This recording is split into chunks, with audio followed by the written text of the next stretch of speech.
Con la palabra el diputado Felipe Arboe. Muchas gracias, señor presidente. Ciertamente algunos pensarán por qué se está modificando estas normas, cuál es el sentido, cuál es el alcance, cuál es la aplicación práctica. Y la verdad es que nuestro Código Civil, como código armónico, la obra de don Andrés Bello, respondió de manera lógica a la realidad de su dictación, el año 1857, y no a la realidad actual. En aquella realidad, en el siglo XIX, donde la mujer más bien estaba subsumida en labores de casa, en labores de cuidado familiar, y el hombre, comillas, actuaba como el proveedor. En consecuencia, las normas que hoy día tiene el Código Civil parecen lógicas para aquella sociedad, que no es ciertamente la sociedad que tenemos hoy día.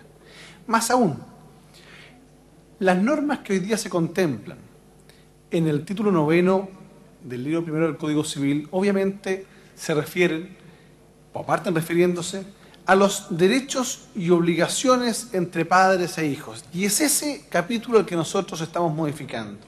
Y las razones de la modificación, como he señalado, es por un cambio de sociedad, y para eso el legislador tiene que actualizar las normas de acuerdo a la realidad social e intentar a través de la ley, como señala la doctrina, intentar generar conductas de comportamiento social.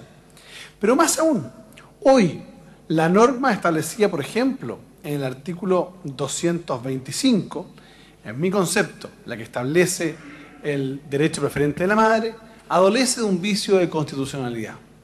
Toda vez que el propio artículo 19, número 2 de la Constitución Política de la República consagra el principio de la igualdad ante la ley, señalando que en Chile no hay personas ni grupos privilegiados, que los hombres y mujeres son iguales ante la ley y que ni la ley ni autoridad alguna puede establecer diferencias arbitrarias.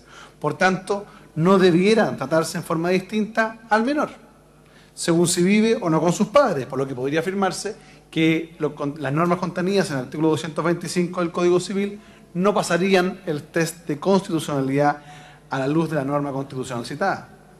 Como consecuencia, partir de la base que las madres tienen una mejor aptitud para la crianza del hijo, probablemente en el actual desarrollo social, constituye una discriminación arbitraria respecto de los padres. Además de lo anterior, esta norma del Código Civil se encuentra en abierta contradicción con un conjunto de tratados internacionales suscritos y ratificados por Chile.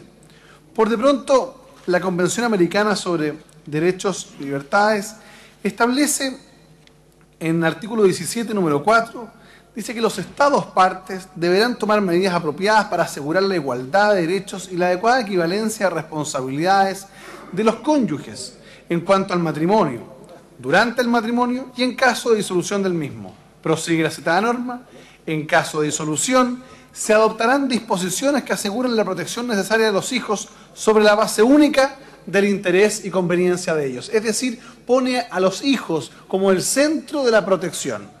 Situación que a mi juicio el artículo 225 no fortalece. Por su parte, la Convención sobre Derechos del Niño, en el artículo 3, número 2, establece también la obligación de los Estados partes que se comprometen a asegurar al niño la protección y el cuidado que sean necesarios para su bienestar, teniendo en cuenta los derechos y deberes de sus padres, tutores u otras personas responsables de él ante la ley. Y con ese fin, tomarán las medidas legislativas y administrativas adecuadas. En mi concepto, el proyecto que hoy día estamos discutiendo apunta a dicho cumplimiento de obligación internacional. ¿Qué le ocurre en la práctica, señor presidente? Tal como lo señalaba la jueza Negroni, que nos acompañó en la discusión en la Comisión de Constitución, en la práctica ocurre que los jueces procuran regularmente guiar a los padres hacia una conciliación con las actuales normas, otorgando primordial importancia al interés superior del niño. No obstante, la diversidad de criterios en estas materias responde a interpretaciones más o menos legalistas al amparo de las normas del Código Civil. Por de pronto, si hay un juez o una jueza que interprete literalmente las normas cuando se refiere a la ley, la circunscribe exclusivamente a la norma del Código Civil, en consecuencia no habría discusión alguna y habría que aplicar, digamos, de manera tajante lo establecido en el artículo 225. Contrariamente a la interpretación más amplia que señala que la ley no solo es el texto establecido en un código, sino también las normas constitucionales consignadas en el ordenamiento jurídico, de acuerdo a lo señalado en el artículo 19, número 2, estaríamos obviamente infringiendo ello con el artículo 225 y deberíamos propender a un sistema de corresponsabilidad o responsabilidad coparental. El sistema de coparentalidad es un sistema que consiste en reconocer a ambos padres el derecho a tomar las decisiones y distribuir equitativamente las responsabilidades y derechos inherentes al ejercicio de la responsabilidad parental según sus distintas funciones, recursos, posibilidades y características personales.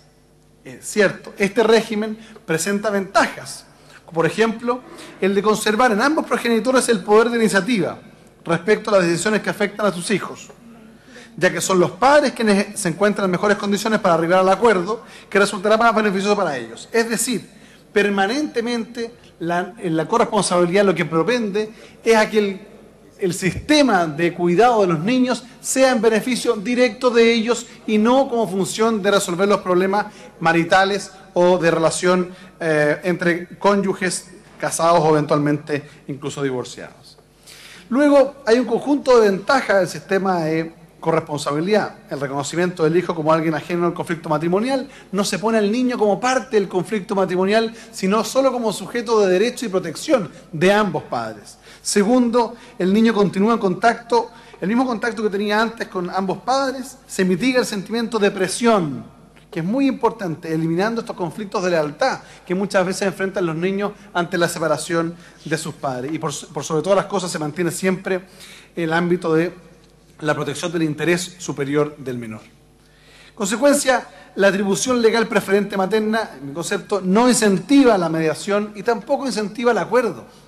Contrario a aquello que se planteó en algún minuto en discusión en la comisión, que una derogación de dicho beneficio significaría mayor judicialización, cuando en una mediación una de las partes está consciente de que la ley le otorga un derecho preferente respecto del otro, no existe incentivo alguno para poder llegar a un acuerdo conciliatorio y en el interés superior del menor.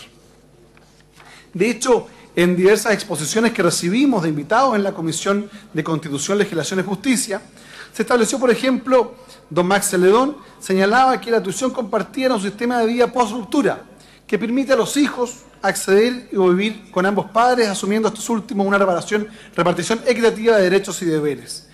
De hecho, citó como ejemplo que este es un sistema reconocido hoy día legalmente por países como Estados Unidos, en 43 de sus 50 estados, Francia, Alemania, España, Italia, Suecia, Holanda, Australia, Bélgica y Brasil, entre otros. Es decir, hoy día la tendencia mundial apunta a la corresponsabilidad. El rol activo que la mujer está ejerciendo en el ámbito laboral, en el ámbito del desarrollo, implica necesariamente que el hombre participe activamente de las labores de formación y cuidado de los menores. Y es por eso que la modificación que estamos discutiendo apunta en la dirección correcta de incluir al hombre en este proceso y de establecer una equidad en la repartición de derechos y obligaciones parece adecuado. Respecto a la judicialización, se señaló que en Estados Unidos la custodia compartida física, en el caso de separaciones, se utiliza ampliamente, alcanzando entre el 30 y el 50% del total de niños. Se agregó también que en los casos de Austria, Francia y Brasil, la judicialización con este sistema había caído en un 25%, en razón de no existir reglas de atribución supletoria, lo que obviamente inducía a los padres a llegar a acuerdos, a dirimir sus diferencias en la etapa de mediación. Es decir, al contrario de lo que han sostenido algunos invitados de que esto judicializa, si no tenemos norma supletoria, más bien hay más incentivos a llegar a acuerdos en la etapa de mediación. Señor presidente, me parece adecuado las modificaciones que estamos realizando.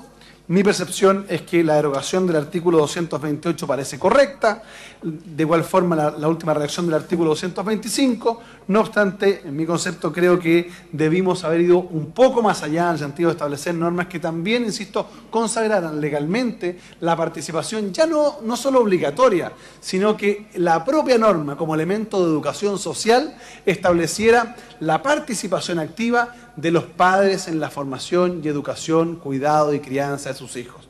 Parece un adelanto en la legislación, una adecuación a la realidad social que tenemos hoy día, en las normas del Código Civil.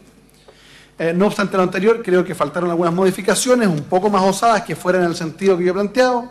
Y por último, hubo en la Comisión de Constitución, como ya esta edición, un cierto recelo a modificar nuestro Código Civil, toda vez que como norma armónica nos ha dado una estabilidad en el mundo del derecho privado durante tantos años.